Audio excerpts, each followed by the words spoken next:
ಇಲ್ಲ ನನ್ಗೆ ಬೇಜಾರಾಗುತ್ತೆ. ಇಲ್ಲ ಇಲ್ಲ ಪ್ಲೀಸ್ ಅಣ್ಣ, ಇಲ್ಲ ಇಲ್ಲ ನಿಮ್ಮ ಹಿರಿಯ ನಿರ್ದೇಶಕ ಕೂತ್ಕೊಂಡು ವೇದಿಕೆ ಮೇಲೆ ಇರ್ತಕ್ಕಂಥ ಎಲ್ರಿಗೂ ಹಾಗೂ ಇಲ್ಲಿ ಈ ಒಂದು ಸಮಾರಂಭಕ್ಕೆ ಬಂದಿರ್ತಕ್ಕಂಥ ಹಿರಿಯರು ಕಿರಿಯರು ಮಕ್ಕಳ ಬಗ್ಗೆ ನಾನು ಭಾಳ ಇಷ್ಟಪಡ್ತೀನಿ. ಯಾಕಂದರೆ ಆನೆ ಮೇಲೆ ಅಂಬಾರಿ ಮೇಲೆ ಜಂಬೂ ಸವಾರಿ ಅಂತ ಒಂದು ಹಾಡನ್ನು ಬರೆಸಿತ್ತು ನಮ್ಮ ಸಿನಿಮಾ.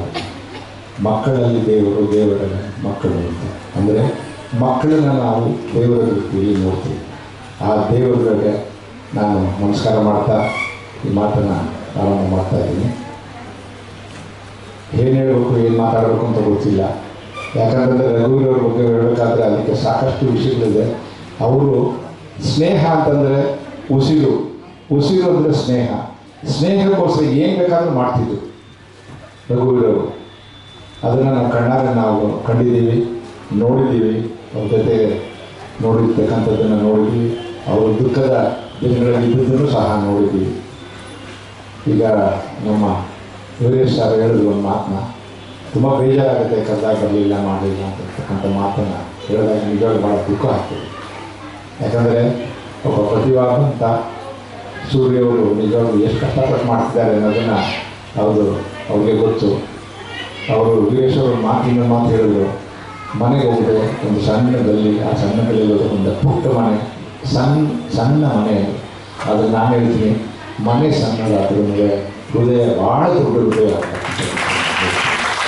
ಆ ಹೃದಯ ದೊಡ್ಡದಾಗಿರೋದಕ್ಕೋಸ್ಕರನೇ ಗುರುವಿಗೆ ನಾವು ಎಷ್ಟೊಸರಿ ಮಾಡಿದಾಗ ನಾವು ಗುರುವಿನ ಸೇವೆಯನ್ನು ಮಾಡಲು ವಿದ್ಯೆ ಕಲಿಸಿದ ಗುರುವಿನ ನಾವು ಮರ್ತು ಬಿಡ್ತೀವಿ. ಆದರೆ ಅವರು ಉಸಿರಾಗಿಟ್ಕೊಂಡು ಗುರುವಿನ ಸ್ಮರಣೆಯಲ್ಲಿ ಇರ್ತಾರೆ.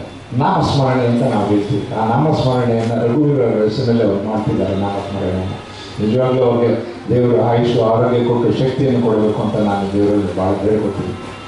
ರಘುವೀರವ್ರ ಬಗ್ಗೆ ಈಗ ನಿಜ ಹೇಳ್ಬೇಕಂದ್ರೆ ಆಗಲೇ ಆಂಬಾರ ತುಂಬಿಲ್ಲ ಅಂತ ಅಂದಾಗ ಸಾಂಗ್ಗಳನ್ನ ಮೊದಲೊಂದು ಸರಿ ಆಡಿದ್ರು, ಎರಡನೇ ಸರಿ ಈಗ ನನಗೆ ಎಲ್ಲೋ ಒಂದು ಸರಿ ಅನ್ನಿಸ್ತು, ಇನ್ನೊಂದು ಸಾರಿ ಆಡಿಸಿ ಅಂತ ಕೇಳೋಣ ಅಂತ ಮನಸ್ಸು ಬಂತು. ಆದರೆ ಬಟ್ ಸ್ಟೇಜಲ್ಲಿ ಅವ್ರಿಗೆ ಮಾಡಿದ್ರು, ಹಾಡಿದ್ರು, ತುಂಬ ಚೆನ್ನಾಗಿ ಡ್ಯಾನ್ಸ್ ಮಾಡಿದ್ರು, ತುಂಬ ಚೆನ್ನಾಗಿತ್ತು. ಅದನ್ನು ಅವರಿಬ್ಬರಿಗೂ ನಾನು ನಿಜವಾಗ್ಲೂ ಅಪ್ರಿಷಿಯೇಟ್ ಮಾಡ್ತೀನಿ. ಅವರಿಬ್ಬರಿಗೆ ಹಾಡ್ದವ್ರಿಗೆ, ಅವ್ರಿಗೆ ಡ್ಯಾನ್ಸ್ ಮಾಡಿದವ್ರಿಗೆ, ಅವ್ರಿಗೆ ಚಪ್ಪಾಳೆ ತಟ್ಟಿದ್ದೀವಿ.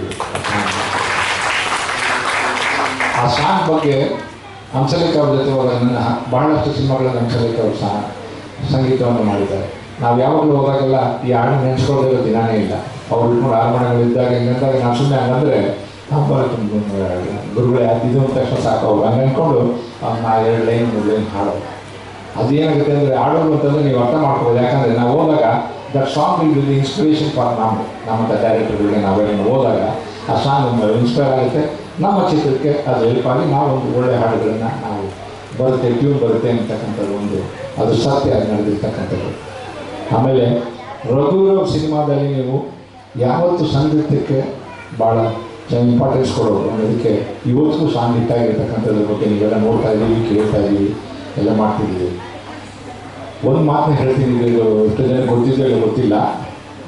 ಚೈತ್ರದ ಪ್ರೇಮಾಂಜಲಿ ಅಂತ ಸಿನಿಮಾವನ್ನು ಅವರು ಮಾಡಿ ಮುಗಿಸ್ಕೊಂಡು ಬಂದಾಗ ಅದಕ್ಕೆ ಡಿಸ್ಟ್ರಿಬ್ಯೂಷನ್ ಮಾಡೋದಕ್ಕೆ ಭಾಳ ಕಷ್ಟ ಆಯಿತು.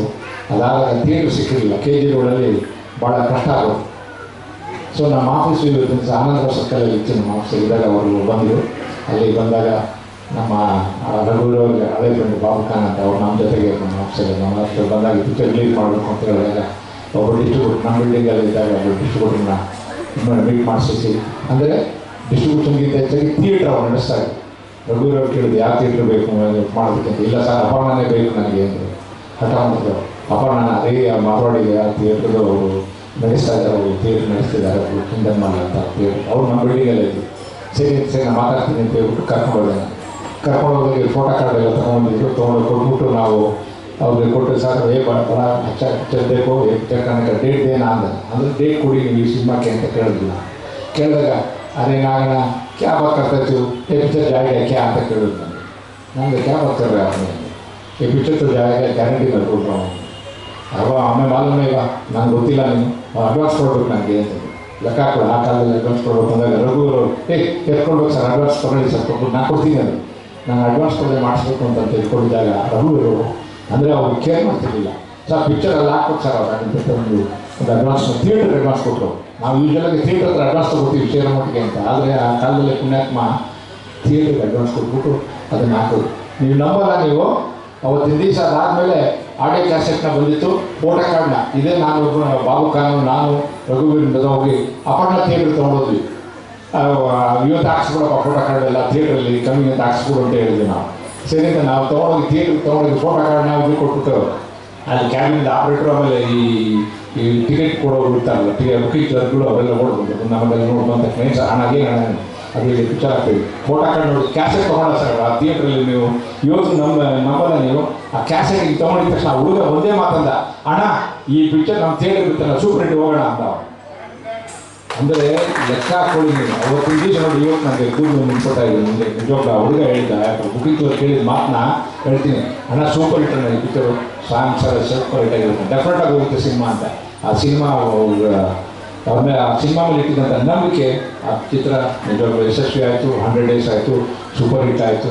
ಅದಾಗಿರ್ತಕ್ಕಂಥದ್ದು ನಾವು ಬೆಳವಣಿಗೆಯನ್ನು ಬೆಳೀತು, ಅದಾಯಿತು.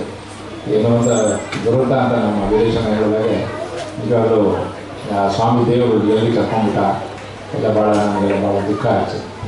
2ನೇ ಸಿನಿಮಾ ಮಾಡಿದಾಗ ಆ ಸಿನಿಮಾ ರಿಲೀಸಲ್ಲಿ ಇದಾದಾಗ ನೀವು ನಂಬಲ್ಲ, morning show heavy crowded full ಶೋಗೆ ಒಂದು ಪ್ರಾಬ್ಲಮ್ ಇಲ್ದೇನು ಥಿಯೇಟ್ರ್ ಮಾರ್ನಿಂಗ್ ಶೋ ಆಗಲಿಲ್ಲ. ನೀವು ನಂಬಲ್ಲ, ಥಿಯೇಟ್ರ್ ಕಲ್ಲು ಹೊಡೆದು ಲೆಕ್ಕ ಹಾಕಿದ್ರು.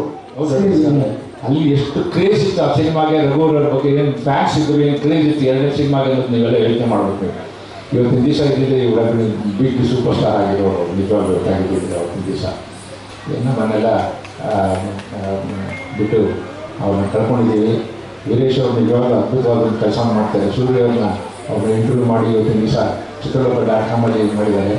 ಈ ಚಿತ್ರಲೋಕ.com ಬಗ್ಗೆ ನಾನು ಮಾತನ್ನ ಹೇಳಲೇಬೇಕು. ಯಾಕಂದರೆ ಅನೇಕ ಟೆಕ್ನಿಷಿಯನ್ಸ್ ಕೃಷ್ಣ ಸಣ್ಣ ಪುಟ್ಟ ಆಗಿರ್ಬೋದು, ದೊಡ್ಡವರಾಗಿರ್ಬೋದು, ಎಲ್ಲರೂ ಅವ್ರ ಮೇಲೆ ಕರ್ಕೊಂಡ್ಬಂದು ಮಾಡಿದ್ದಾರೆ. ಅವರ ಸತತ ಪ್ರಯತ್ನ, ಅವರು ಪ್ರೆಸ್ ಫೋಟೋಗ್ರಾಫರ್ ಆಗಿ, ಪ್ರೊಡ್ಯೂಸರ್ ಆಗಿ, ನಿಜವಾಗ್ಲೂ ಅವರು ಎಕ್ಸಿಕ್ಯೂಟಿವ್ ಕಮಿಟಿ ಮೆಂಬರ್ ಆಗಿ, ಟ್ರೆಷರರ್ ಆಗಿ ವಾಣಿಜ್ಯ ಮಂಡಳಿಯಲ್ಲಿ ಸೇವೆಯನ್ನು ಸಲ್ಲಿಸಿದ್ದಾರೆ, ಇನ್ನೂ ಸೇವೆ ಮಾಡ್ತಿದ್ದಾರೆ.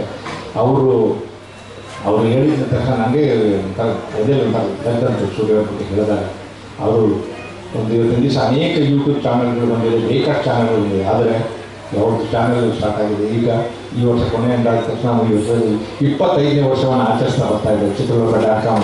25 ವರ್ಷ ಒಂದು ಯೂಟ್ಯೂಬ್ ಚಾನಲ್ ನಡೆಸೋದು ಸಾಮಾನ್ಯ ಅಲ್ಲ.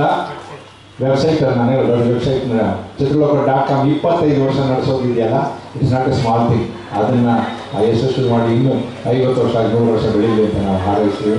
ಇದೇ ರೀತಿ ಸೂರ್ಯಂಥ ಪ್ರತಿಭೆಗಳನ್ನ ಎಷ್ಟೋ ಪ್ರತಿಭೆಗಳಿಂಥ ಮಕ್ಕಳು ಅವ್ರನ್ನೆಲ್ಲ ದಯವಿಟ್ಟು ಇದನ್ನು ಕಂಡಾಗ ಇವಾಗ ನೀವು ಅಲ್ಲಿ ಮಾರ್ಕ್ಸ್ ಕಾರ್ಡ್ ಇದನ್ನು ಸರ್ಟಿಫಿಕೇಟ್ ಕೊಡೋವಾಗ ನನಗೆ ಖುಷಿ ಆಯಿತು. 559 ಇರ್ತಕ್ಕಂಥ ಮಗುದು ನೋಡಿದಾಗ ನನಗೆ ಭಾಳ ಖುಷಿ ಆಯಿತು. ಆಯ್ತು ಅವ್ರು ಬಂದಿದ್ರು, ಅಯ್ಯೋ ಬಿಡಮ್ಮ ನಾನಂತೂ ಈ ಥರ ತೊಗೊಂಡೇ ಇಲ್ಲ ಅಂತ ಅವ್ರದ್ದು ತಮಾಷೆ ಮಾಡ್ತಿದ್ರು. ಅಂದರೆ ಇಲ್ಲ ಬದುಕಲ್ಲಿ ಫೇಲ್ ಆಗಿಲ್ಲ ನೀವು. ಸೊ ಅಂತ ಈ ಪ್ರತಿಭೆ ಅಂತ ಮಕ್ಕಳನ್ನ ನೀವು ದಯವಿಟ್ಟು ಇಂಟರ್ವ್ಯೂ ಮಾಡಿ ಇದು ಮಾಡಿರ್ತಕ್ಕಂಥ. ಆಮೇಲೆ ವೀರೇಶ್ ಸರ್ ಹೇಳಿದಾಗ ದಯವಿಟ್ಟು ಯಾವುದೇ ರೀತಿಯಾಗಿ ನೀವು ಕಾರ್ಯಕ್ರಮ ನಿಲ್ಲಿಸ್ತಾರೆ, ಮುಂದುವರ್ಸ್ಕೊಳ್ಳೋ ಶಕ್ತಿ ನಿಮ್ಮ ದೇವ್ರು ಕೊಡ್ತಾನೆ, ನೀವು ನಡೆಸ್ಕೊಂಡು ಹೋಗ್ತೀರ ಅನ್ನೋ ಅನಿಸುತ್ತೆ. ಇವತ್ತು ಮೇಡಮ್ ಬಂದಿದ್ದಾರೆ, ನಮ್ಮ ರಘು ಸರ್ ಅವ್ರ ಮಗಳು ಬಂದಿದ್ದಾರೆ. ನಿಜವಾಗ್ಲೂ ಇವತ್ತು ದಿವಸ ಭಾಗಿಯಾಗಿರ್ತಕ್ಕಂಥದ್ದು ನನಗೆ ಭಾಳ ಖುಷಿ ಆಯ್ತು. ನನಗೆ ಬಡವಾಗ ನನಗೆ ಒಂಥರ ಹೆದರಿಕೆ ಆಗೋಯ್ತು ಬಡವಾಗ. ಯಾಕಂತಂದರೆ ನಾನು ಹೇಳಿದೆ ನಂದು ಮುಂದಿನ ಸಿನಿಮಾದ ಶೂಟಿಂಗ್ ಸ್ಟಾರ್ಟ್ ಆಗ್ತಾಯಿದೆ, ಅದಕ್ಕೆ ಲೊಕೇಶನ್ ನೋಡೋಕೆ ಹೋಗ್ತೀವಿ ಅಂತ. ಇವತ್ತಿನ ದಿವಸ ನಿಮ್ಗೆ ಗೊತ್ತಿದೆ, ಇವತ್ತು ನಾವು ಬೆಳಗ್ಗೆ ದೊಡ್ಡ ಅಣ್ಣ ಫೋನ್ ಮಾಡೋದು ಬರ್ತಿದ್ರೆ ಅಣ್ಣ ಬರೋದು ಒಂದು 5 ದೂರ ಆಗುತ್ತೆ ಅಂತ ಹೇಳೋದು. ದೊಡ್ಡ ಮಾಡೋದು ರಾಮವಳ್ಳಿಗೆ ಹೋಗಿ ಅಲ್ಲಿಂದ ತಿರ್ಗಾ ಮಧ್ಯಾಹ್ನ ತಿರ್ಗಾ ಇದಕ್ಕೆ ಹೋಗಿ ಹೂಡಿ ವೈಟ್ ಫೀಲ್ಡ್.